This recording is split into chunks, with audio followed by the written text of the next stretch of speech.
I used to stay longer at the bookstore than I needed to. Not because I read that much. Mostly because nobody asked questions there. The place sat between a dry cleaner and a pet supply shop in one of those tired little shopping centers where everything looked permanently overcast, even in good weather. I'd stop there after class 3 or 4 nights a week, buy a coffee I couldn't afford, walk the same aisles pretending to look for something specific. I always ended up in philosophy for some reason. Never bought anything from that section, though.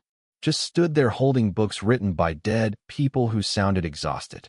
That was around the time Ethan started dragging me to his house again. Not in a forced way. More like, Mom made too much food. You should come over. Or, you still owe me in Mario Kart. Stuff like that. I'd known Ethan since sophomore year of college. Loud guy. Easy to be around. The kind of person who answered texts immediately and remembered birthdays without setting reminders. I envied that a little. The first time I noticed his mom, she was standing at the kitchen sink with one sleeve pushed up her arm, rinsing out a coffee thermos. That's it. No dramatic music. No movie moment. She just glanced over her shoulder and said, "You're the tall one." I remember laughing awkwardly because I didn't know what that meant. Yeah, I guess. MHM. She dried her hands on a dish towel.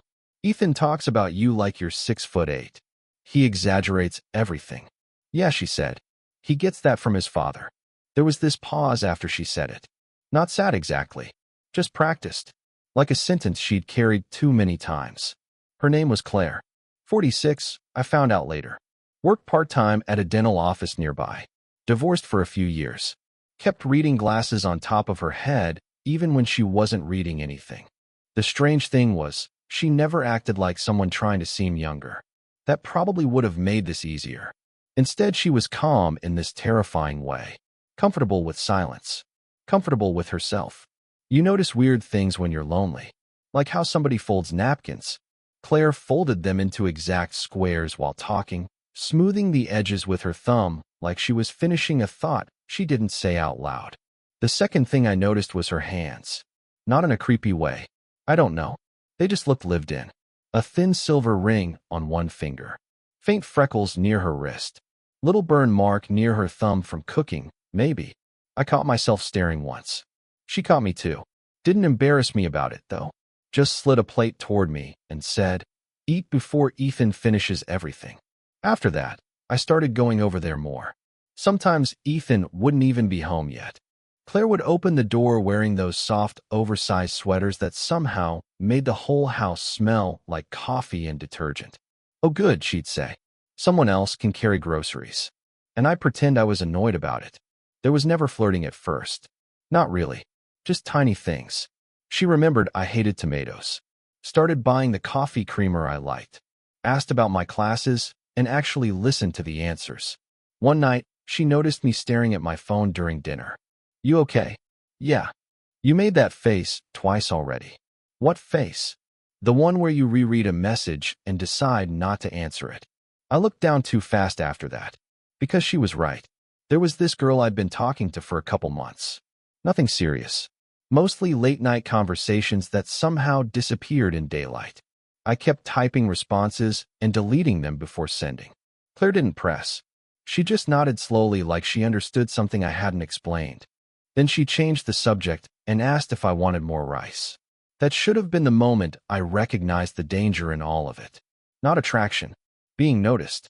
There's a difference. A few weeks later, I was back at the bookstore when my phone buzzed. Unknown number. For a second I thought it was spam. Then I opened it. "Hey, Ethan left his jacket here again. You near campus tonight?" Claire, I stared at the message longer than necessary. Then reread it. Then folded the corner of my receipt over and over between my fingers while the coffee beside me went cold. I told myself the text didn't mean anything. That was the embarrassing part. Not the message itself, just how quickly my brain tried to turn it into one. I waited 6 minutes before replying so I wouldn't seem too eager. Then deleted the first response because it sounded too formal. Deleted the second because it sounded worse somehow. Eventually I just wrote, "Yeah, I can swing by." She sent a thumbs up. That should have made it normal again. It didn't. When I got to the house, Ethan's car still wasn't there. Claire opened the door with damp hair and reading glasses sliding down her nose. "Hey, she said softly. You found the place. Barely. Brave of you to admit that out loud.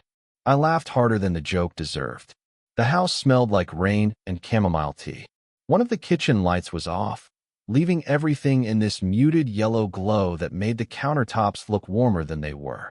Ethan's jacket sat folded neatly on a chair. You could have just left it with him tomorrow, I said. I could have. She handed me a mug. Tea. I nodded. She always moved like she had enough time. That was another thing about her. No rushed gestures. No frantic checking of notifications. Meanwhile, my whole generation looked permanently apologetic for existing. I leaned against the counter while she poured hot water into 2 mugs. You ever think, she said, people stop learning how to be alone? I looked up. What do you mean? She shrugged lightly. I work with women who stay in terrible relationships just because silence scares them. The kettle ticked quietly between us. Then she smiled a little. Sorry. Weird topic. No, I get it. You do. Maybe. I wrapped both hands around the mug, even though it was too hot. The truth was, I'd gotten used to loneliness in this functional sort of way. Like learning where the floor creaks so you stop noticing it. Wake up. Classes. Work shifts. Microwave dinners. Half-finished conversations on my phone. Some nights I'd open a text from somebody and wait hours before answering because I couldn't figure out how much of myself to sound like. Claire watched me for a second too long. Not invasive. Just attentive. You think too much, she said. Yeah. That looked painful. It usually is. She laughed quietly into her tea. And something about hearing it in that dim kitchen did actual damage to me. I noticed her wedding ring was gone for the first time that night. Not because I'd been searching for it before, but because the pale mark around her finger was still there. Like the absence had weight. You were married a long time. I asked before I could stop myself. She looked surprised I'd asked. 21 years. Wow. Yeah. She traced her thumb against the mug handle. You think 21 years earns you some dramatic ending. Turns out sometimes people just get tired slowly. Neither of us spoke after that. Rain tapped softly against the windows. The refrigerator hummed. Somewhere upstairs, a pipe knocked inside the wall. I kept imagining Ethan walking through the door and the entire atmosphere collapsing into something normal again. Video games. Noise. Pizza boxes. Instead it stayed quiet. Dangerously quiet. Claire eventually looked at me and smiled with one side of her mouth. You know what's funny? What? You're easier to talk to than most people my age. I looked down immediately after that, pretending to adjust my sleeve. Because there it was. The thing neither of us was naming. Not attraction exactly. Recognition. And maybe that was worse. When I finally stood to leave, she walked me to the door carrying both empty mugs stacked together in her hands. Thanks for rescuing the jacket, she said. Heroic stuff. I'll tell Ethan you fought wolves. Right before I stepped outside, she reached over and fixed my collar where it had folded inward beneath my jacket. Just absent-mindedly. 2 fingers. Barely a second. But she noticed I stopped breathing. And she noticed that I noticed. I don't know why that moment stayed with me. I remember thinking later. Maybe because it felt like someone finally saw me. After that night, things should have settled down. Instead, they became quieter, which somehow felt worse. Claire stopped texting first. Not completely, just enough for me to notice. A reaction to a photo Ethan posted. A short reply about his jacket finally being returned. Little practical things. No more late evening conversations about loneliness or bad marriages or why some people stayed too long in places they'd already emotionally left. And I hated how much I missed it. I started noticing stupid details during the day. How often I checked my phone walking between classes. How quickly my mood shifted when her name appeared. How I'd rehearse normal-sounding responses before sending them.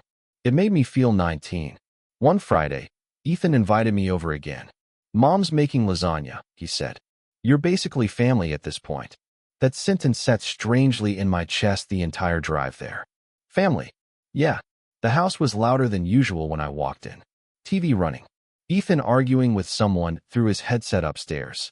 Pots clattering in the kitchen. Claire looked up when she heard me. And for half a second, there it was again. That look. Subtle enough to deny. Real enough to ruin me a little. You're late, she said. Traffic. You live 12 minutes away. I hit. Emotional traffic. She stared at me for a beat before laughing under her breath. Terrible. Yeah. But she was still smiling when she turned back to the stove. Dinner felt normal on the surface. Ethan talked the entire time. Some story about a professor getting caught using AI to grade papers. I barely heard half of it.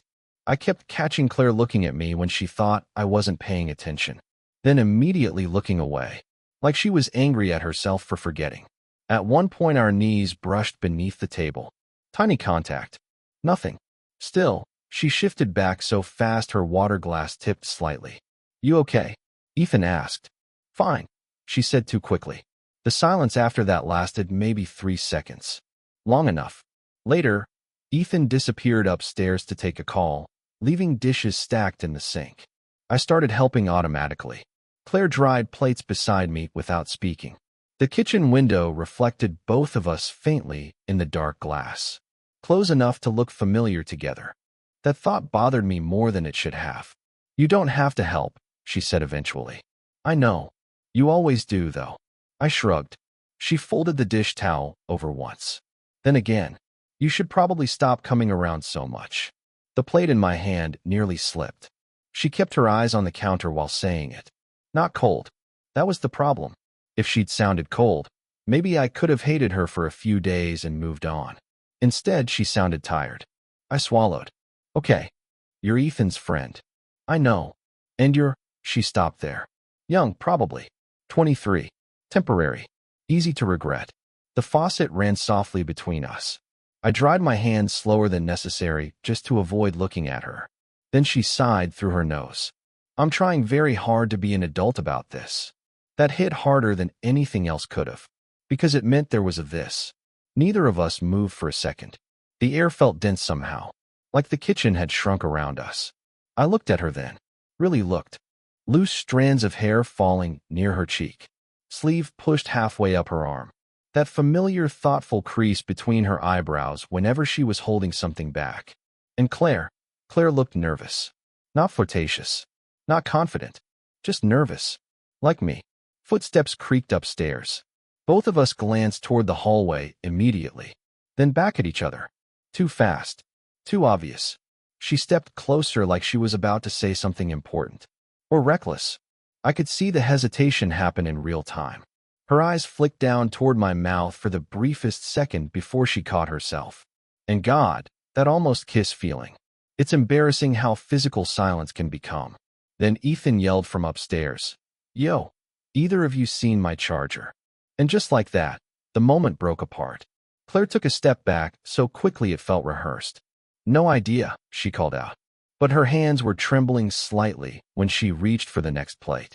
After that night, I stayed away for almost 2 weeks. Not intentionally at first. Classes got heavier. Work added extra shifts. Ethan started seeing someone new and disappeared into that early relationship fog where people suddenly forget their phones exist. Still, every evening around 7, I'd glance at mine anyway. Nothing from Claire, which was probably good. Healthy, even. Didn't stop me from thinking about her every time I passed the tea aisle at the grocery store.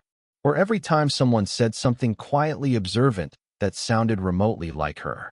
One Thursday afternoon, I was leaving campus when it started raining hard enough to erase the parking lot. I stood beneath the library awning with 20 other stranded people pretending not to be annoyed. Then my phone buzzed. Claire, you still on campus? My stomach dropped so fast it almost hurt. Yeah. 5 minutes later her car pulled up beside the curb. I opened the passenger door and slid inside dripping wet. You look tragic, she said. Thanks. No, genuinely. Like a wet Victorian child. I laughed despite myself. She handed me a faded towel from the back seat. The kind people keep for emergencies or dogs. The heater hummed softly between us while rain hammered the windshield. Neither of us mentioned the fact that she'd come to get me. You didn't have to drive all the way out here, I said. I was nearby. You lived 20 minutes away. Claire adjusted her grip on the steering wheel. That doesn't mean I wasn't nearby. There it was again. That careful, almost honesty. She parked near a small walking trail beside the river instead of taking me home. Not intentionally weird. Just somewhere quiet to wait out the rain. Water slid down the windows in uneven streams. Outside, Everything looked blurred and silver. I used to come here after work, she said suddenly. Back when Ethan was little. I glanced at her. He'd fall asleep in the back seat sometimes. I'd sit here another 20 minutes before driving home because, she shrugged lightly. I didn't want to go inside yet. Why not? Claire smiled without humor. You ever stay in your car because it's the only place nobody needs anything from you? The question settled heavily between us. Because yeah, I knew exactly what she meant. She leaned back against the seat, eyes fixed ahead. I think people become versions of themselves slowly, she said. Then one day you look up and realize you've been lonely for years without noticing. I watched her fingers tighten around the edge of the towel in her lap. Tiny movement, but tense, like she was holding herself together carefully. Claire. She shook her head immediately. No, don't. Don't what? Make this bigger than it already is. I looked down at my hands. You think I'm trying to? I think, she stopped there. Exhaled slowly. I think you're 23 and kind to me. And I forgot for a second what that can do to a person. The rain softened outside. Neither of us moved. There are moments where silence stops feeling empty and starts feeling physical. Like standing too close to a fire. I turned toward her slowly. You know that's not all this is. Claire finally looked at me then. And that expression, God. Not flirtation. Not confidence. Fear. Because she believed me. That was the dangerous part. A car passed nearby, headlights briefly washing across the windshield. In the flash of light, I noticed her eyes were wet. Not crying exactly. Just tired of resisting something. I keep waiting for you to act your age, she whispered. I swallowed hard.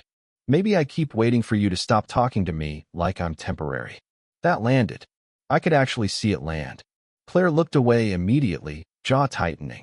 One hand came up to cover her mouth briefly before dropping again. Then she laughed once under her breath. Small. Broken. Disbelieving. You have no idea, she said quietly, how hard I'm trying not to ruin this.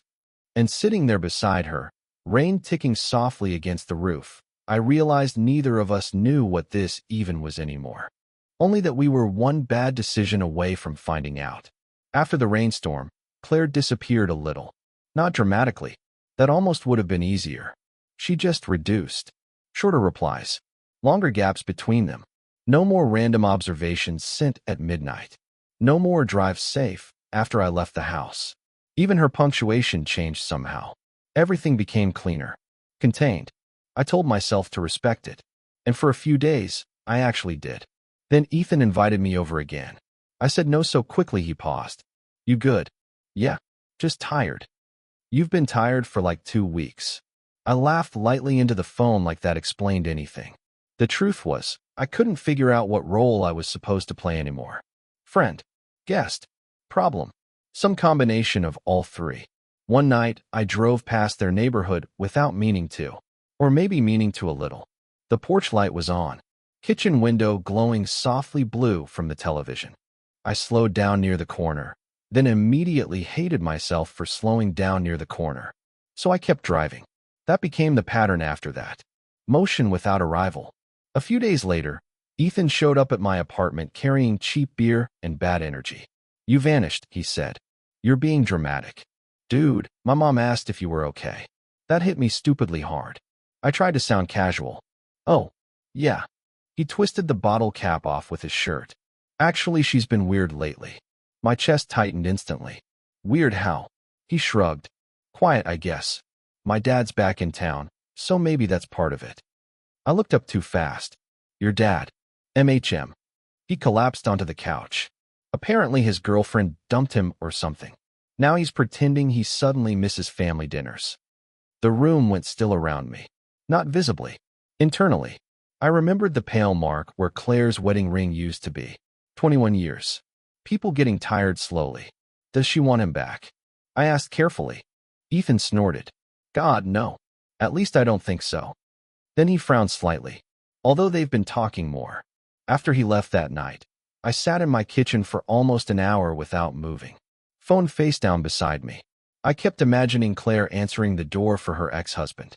Folding her arms during conversations. Looking exhausted in that specific restrained way she had when something mattered too much.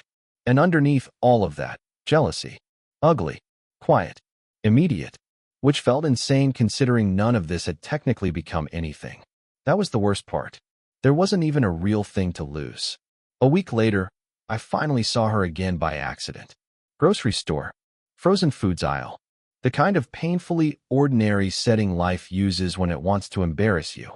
She noticed me at the same time I noticed her. And for one suspended second, neither of us moved. Claire looked tired. Hair loosely tied back. No makeup. Thin gray sweater slipping slightly off one shoulder as she held a basket against her hip. "You disappeared," she said softly. I almost laughed at the irony. "So did you." Her eyes dropped briefly toward the freezer handles between us. "That was probably smarter." "Was it?" She opened her mouth, closed it again.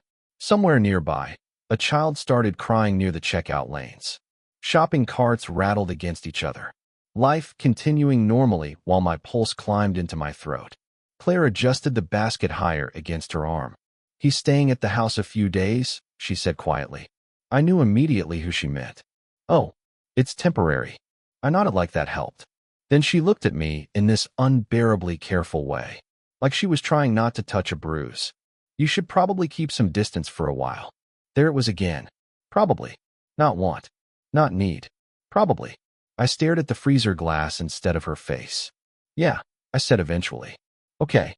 But neither of us walked away. Not right away.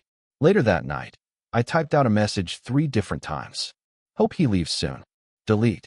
"I miss talking to you." Delete. "Was any of this real for you?" Delete. In the end, I left the chat open until my phone screen went dark. I didn't feel heartbroken.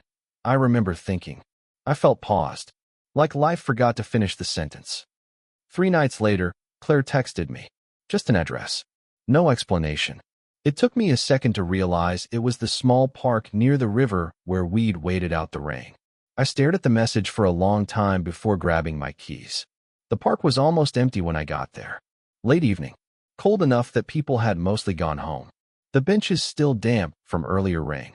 Claire sat near the walking trail with both hands wrapped around a paper coffee cup. Not tea this time. Coffee. For some reason that made her look more tired.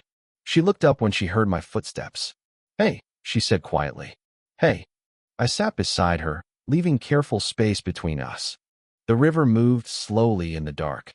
Streetlights reflected across the water in broken lines. Somewhere farther down the trail, someone laughed, then faded into distance. For a while neither of us spoke. Claire kept peeling the paper label off her cup in tiny strips. Micro-movements. Something to do with her hands. Finally she exhaled. "He left." I nodded once. "How are you feeling?" She gave a soft laugh through her nose. "You always ask me that like there's a correct answer. There probably isn't." "No." She looked down at the cup. "There usually isn't." Another silence settled between us. Not uncomfortable. Just heavy. The kind where both people know something important is approaching and neither wants to move first. "I almost called you 3 times, she admitted. I looked at her carefully. "Why didn't you?" "Because I'm 46 years old." A faint smile touched her mouth. "And because every time I hear myself explain this out loud, it sounds irresponsible." "This." "There," she said softly. "That." The word hung between us. No hiding inside vagueness anymore. Claire rubbed her thumb against the edge of the cup. "When my marriage ended, I told myself I was done needing things from people." She stared ahead while speaking. "Done waiting to feel chosen. Seen. Whatever." She shrugged lightly. It felt easier to become useful instead. I swallowed hard. Because I knew exactly what she meant. The dependable parent. The calm one. The woman who remembered everyone's coffee order and stayed emotionally manageable. "And then you showed up," she said. Not dramatic. If anything, it sounded frustrating. I looked down at my hands immediately. "You make me feel." She stopped there, jaw tightening slightly. "God, this is embarrassing." "You don't have to say it perfectly. That's the problem." Claire laughed quietly once. "You keep giving me permission to be honest." The air between us shifted after that. Subtle. Irreversible. I turned toward her slowly. "Then be honest." Claire finally looked at me fully. No distance left in it now. Just fear. And want. And exhaustion from carrying both. "I think about you too much," she whispered. There it was. Small sentence. Huge consequence. The strange thing was, hearing it didn't feel triumphant. It felt terrifying, because now there was something real enough to lose. I nodded once, barely. Yeah, I said quietly. Me too. She closed her eyes for a second after that. Like relief, physically hurt. Then she shook her head. This could wreck a lot of things. I know. You're Ethan's friend. I know. And you're still figuring your life out. I almost smiled. Everybody's still figuring their life out. That got her. A tiny laugh escaped before she covered it with her hand. God. I loved making her forget to be careful. The silence afterward felt softer somehow. Claire lowered her hand slowly, then looked at me with this unbearably open expression I'd never seen from her before. Not guarded. Not maternal. Just human. I don't know what happens next, she admitted. I nodded again. Okay.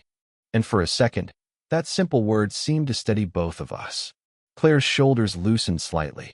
She looked down, smiling to herself in this tired, disbelieving way. Then her hand moved between us carefully. Not dramatic. Just fingertips brushing against mine on the cold wooden bench. A small thing. But neither of us pulled away. Nothing dramatic happened after that night at the river. That's probably why I trust it now. No reckless affair. No explosions. No movie scene where someone runs through the rain confessing impossible things. Just adjustments. Slow ones. Careful ones. Claire and I started seeing each other in the quiet spaces life accidentally leaves open. Early mornings before her shift at the dental office. Walks near the river when the weather stayed cold enough to keep everyone else home. Coffee shops where nobody knew us well enough to care. Black coffee for her. Tea for me eventually, somehow. You're 80 years old. She told me the first time I ordered it. You made me like it. That feels legally concerning. I laughed so hard the barista looked up. Things with Ethan were complicated for a while. Not catastrophic. Just awkward in that painfully human way where everyone senses something changing before anyone says it aloud. When Claire finally told him, he didn't speak to either of us for almost a month. I don't blame him for that. Honestly, I respected him more for it. One night, he came by my apartment unexpectedly holding a six-pack and looking exhausted. You happy? He asked me immediately. No greeting. Just that. I remember staring at him for a second because the question felt heavier than anger somehow. Yeah, I said carefully. I think I am. He nodded slowly like he hated the answer less than he expected to. Then he sat down and said, Mom started buying real coffee again, so I figured something was wrong. That broke the tension enough for both of us to laugh. After that, things became imperfect instead of impossible, which turns out is a pretty good outcome for real life. Months passed, then more, and little routines started forming around us without permission. Claire calling me during grocery store trips because she always forgot whether I hated cilantro or cucumber. Me fixing the loose cabinet hinge in her kitchen 3 separate times because she slammed it when distracted. Sunday mornings at the bookstore near campus where she pretended not to judge my terrible taste in novels. You only read books where sad men stare out windows, she said once. That's not true. She raised an eyebrow. The last one literally opened with rain. Atmosphere. MHM. The strange thing was, the relationship stopped feeling forbidden once it became ordinary. Not less meaningful. Just quieter. More real. I think people imagine love changes your life all at once. Like a lightning strike. But sometimes it's smaller than that. Sometimes it's just noticing there's another mug drying beside yours every morning. Or somebody remembering you get quiet when you're overwhelmed. Or hearing your name spoken from another room and realizing your body still responds gently instead of anxiously. Claire still folded napkins into perfect squares while talking. Still left reading glasses everywhere except where she needed them. Still touched my sleeve lightly when passing behind me in the kitchen, like making sure I was actually there. And me, I stopped deleting texts before sending them.